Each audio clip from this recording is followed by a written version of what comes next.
My boss denied me a promotion, saying I'm not capable. The next day, I became his boss. The fluorescent lights of the office buzzed faintly overhead as Emma sat across from her boss, Richard Caldwell. The room felt smaller than usual, suffocating even, as though the air itself was conspiring to make this moment heavier. Her heart thudded in her chest like an erratic drumbeat, and she could feel the warmth rising to her cheeks despite her best efforts to remain composed. This meeting had been months in the making, a culmination of sleepless nights, endless presentations, and sacrifices that had quietly eroded pieces of herself. She'd poured everything into this job, her creativity, her dedication, her soul. And now, here she was, waiting for him to acknowledge it. Richard leaned back in his chair, one arm resting on the desk while the other casually held a pen he didn't seem interested in using. His expression was unreadable, but there was something about the way his lips pressed together that made Emma's stomach tighten. He exhaled slowly before speaking, his voice calm yet detached, as if delivering bad news were second nature to him. "Emma," he began, pausing just long enough to let her name hang in the silence between them, "you've done good work here. You're reliable, efficient, and your contributions haven't gone unnoticed. But..." That word, the dreaded but, landed like a stone dropped into still water, sending ripples through every fiber of her being. Emma clenched her hands under the table, willing herself not to react too quickly, not to give away how much this moment meant to her. Still, her mind raced ahead, trying to anticipate what might come next. Was he going to tell her she needed more experience? More time? Another leadership seminar or certification? "But," he continued, leaning forward slightly, his tone firm now, "I don't think you're ready for the kind of responsibility that comes with this role. It requires someone who can command authority without hesitation, someone with, well, more confidence.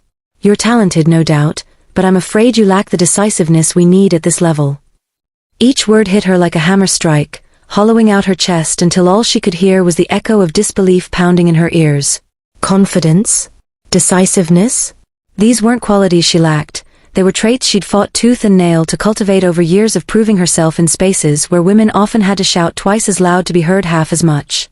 She wanted to argue, to remind him of the countless late nights she'd spent perfecting projects others had deemed impossible, the times she'd stepped up when no one else would. But instead she swallowed hard, forcing herself to nod as though she understood, as though she agreed. "I see," she managed finally, her voice steady despite the storm raging inside her. "Thank you for your feedback, Richard. If there's anything specific I can work on moving forward, please let me know." Her professionalism surprised even herself, masking the turmoil bubbling beneath the surface. As she stood to leave, Richard offered a polite smile, the kind reserved for people whose lives you've just altered irreparably, but whom you'll still have to pass in the hallway tomorrow. "Of course," he said lightly, dismissing her with a wave of his hand. "Keep doing what you're doing, Emma. Your efforts are appreciated." Appreciated.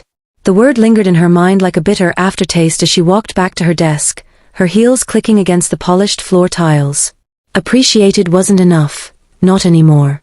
She sank into her chair, staring blankly at her computer screen as emails piled up unopened and messages blinked unanswered. Around her, the office hummed with its usual rhythm, phones ringing, keyboards clacking, colleagues chatting by the water cooler. But none of it reached her. She felt untethered, adrift in a sea of rejection. It wasn't just the denial that stung, it was the implication behind it.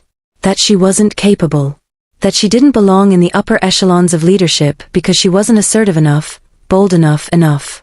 For years, she'd worked tirelessly to dismantle those kinds of assumptions, to prove that competence and compassion weren't mutually exclusive. Yet here she was again, facing the same tired narrative wrapped in polished corporate jargon. By the time evening rolled around, the office had emptied, leaving her alone with her thoughts and the dim glow of her desk lamp. She stared at the clock, watching the minutes tick past as if they carried some secret meaning she couldn't decipher. Eventually, she packed up her things and headed home, each step heavier than the last. The city outside was alive with movement, cars honking, streetlights flickering, strangers rushing past, but Emma moved through it all like a ghost, invisible and disconnected. When she got home, she collapsed onto her couch, staring at the ceiling as tears pricked the corners of her eyes. She thought about calling someone, her sister maybe or her best friend, but the words caught in her throat. How could she explain what had happened without sounding petty or self-pitying?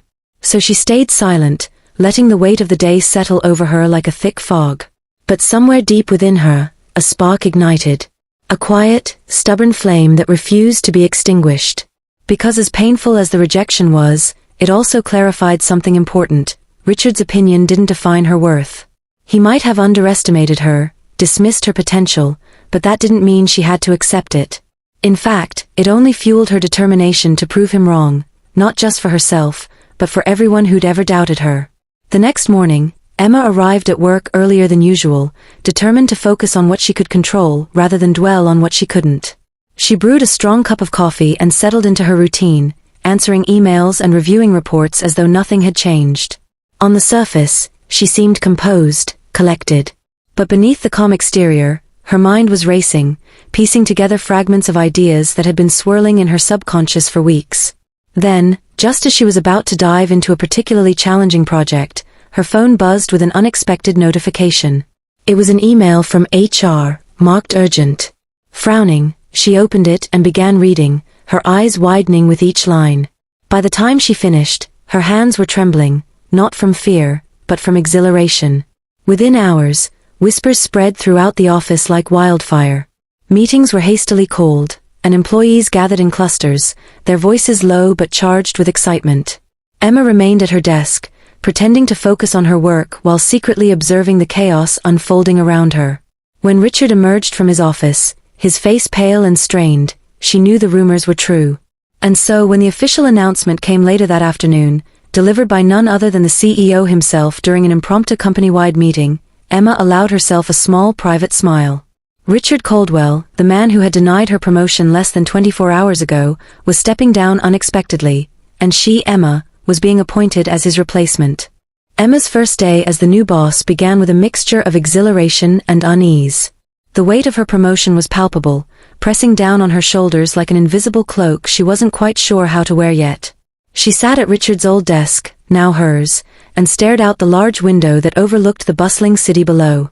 For years, this view had been off-limits to her, reserved for those who held power within the company. Now it belonged to her, a symbol of everything she'd fought so hard to achieve. But instead of basking in triumph, Emma found herself wrestling with doubt.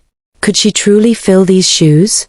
Would her team respect her authority, or would they see her as undeserving, just as Richard had? These questions swirled in her mind, threatening to overshadow the excitement she felt about finally having the opportunity to lead. Still, she knew there was no time to dwell on insecurities. Her first order of business awaited, addressing the department heads in a meeting scheduled for later that morning. As she prepared for the meeting, Emma couldn't help but think about Richard. He hadn't said much since the announcement, retreating into himself like a wounded animal licking its injuries. Part of her wanted to confront him, to demand answers about why he'd underestimated her so blatantly. But another part, a stronger, more rational part, knew that dwelling on his betrayal wouldn't serve her well. Instead, she resolved to focus on what mattered most, proving not only to herself but also to everyone else that she was capable of leading with integrity and vision. The conference room buzzed with anticipation when Emma walked in, her heels clicking softly against the polished floor. Every head turned toward her, eyes wide with curiosity and perhaps a hint of skepticism. Some of her colleagues smiled warmly, while others wore expressions that betrayed their uncertainty. Richard sat quietly at the far end of the table, avoiding eye contact altogether. His presence unnerved her slightly, but she refused to let it show. "Good morning," Emma began, her voice steady despite the nerves fluttering in her chest. "First, I want to thank you all for being here today. I know this transition has been unexpected, and I understand that change can be unsettling. But I'm confident that together, we can make this a positive turning point for our team." Her words hung in the air for a moment before she continued, outlining her vision for the department. She spoke passionately about fostering collaboration, encouraging innovation, and prioritizing employee growth. As she talked, she noticed subtle shifts in the room's atmosphere. Skeptical glances softened into nods of approval, and hesitant smiles transformed into genuine interest. By the time she finished speaking, the tension that had filled the room earlier seemed to dissipate entirely. After the meeting, several team members approached her to offer congratulations and express their support. One by one, they shook her hand or gave her encouraging words, reinforcing her belief that she could succeed in this role. Yet, amidst the warmth and camaraderie, there remained one glaring exception: Richard. He lingered near the door, his posture stiff and awkward, clearly unsure of how or whether to interact with her now. "Richard," Emma said evenly as she approached him, her tone deliberately neutral. "Do you have a moment?" He hesitated, then nodded curtly. "Of course." They stepped into her office, closing the door behind them. The silence between them stretched taut, heavy with unspoken emotions. Finally, Richard cleared his throat and spoke, his voice tinged with both defensiveness and regret. "Look, Emma, I know things didn't go the way either of us expected. And I may have underestimated you. But I hope you'll give me a chance to contribute moving forward." Emma studied him carefully, searching for sincerity in his expression. It was impossible to deny the sting of his previous dismissal, but she also recognized that holding on to anger wouldn't benefit anyone, not her, not him, and certainly not the team. Taking a deep breath, she responded with measured calmness. "I appreciate your willingness to move past this," she said. "But let me be clear, my goal isn't to hold grudges or settle scores. What matters to me is doing what's best for this department. If you're serious about contributing, then I expect nothing less than your full commitment. No games, no undermining. Just professionalism." Richard nodded slowly, his jaw tightening as if swallowing his pride. "You have my word." Though his promise offered some reassurance, Emma couldn't shake the lingering sense of caution. Trust, once broken, took time to rebuild, and she intended to keep a close watch on him moving forward. In the days that followed, Emma threw herself into her new responsibilities with relentless determination. She restructured workflows, implemented innovative strategies, and made a conscious effort to connect with each member of her team individually. Slowly but surely, she began earning their respect, not through intimidation or micromanagement, but through empathy, transparency, and results. However, the challenges weren't limited to internal dynamics. External pressures mounted as well. A major client threatened to pull their account due to dissatisfaction with recent deliverables, forcing Emma to navigate delicate negotiations under intense scrutiny. Meanwhile, budget constraints loomed over upcoming projects, requiring creative problem-solving and tough decision-making. Through it all, she relied on her instincts and the skills she'd honed over years of hard work, refusing to let adversity derail her momentum. One evening, after a particularly grueling day, Emma stayed late in her office, poring over reports and brainstorming solutions. Exhaustion pulled at her eyelids, but she pushed through, determined to stay ahead of the curve. Just as she was about to call it quits, a soft knock sounded at her door. Startled, she glanced up to see Sarah, one of her closest colleagues, standing hesitantly in the doorway. "Hey," Sarah said gently. "I saw your light on and thought I'd check in. You've been burning the candle at both ends lately." Emma smiled faintly, leaning back in her chair. "Yeah, well, someone's got to keep the ship sailing smoothly." Sarah stepped inside, closing the door behind her. "You're doing an incredible job, you know that, right?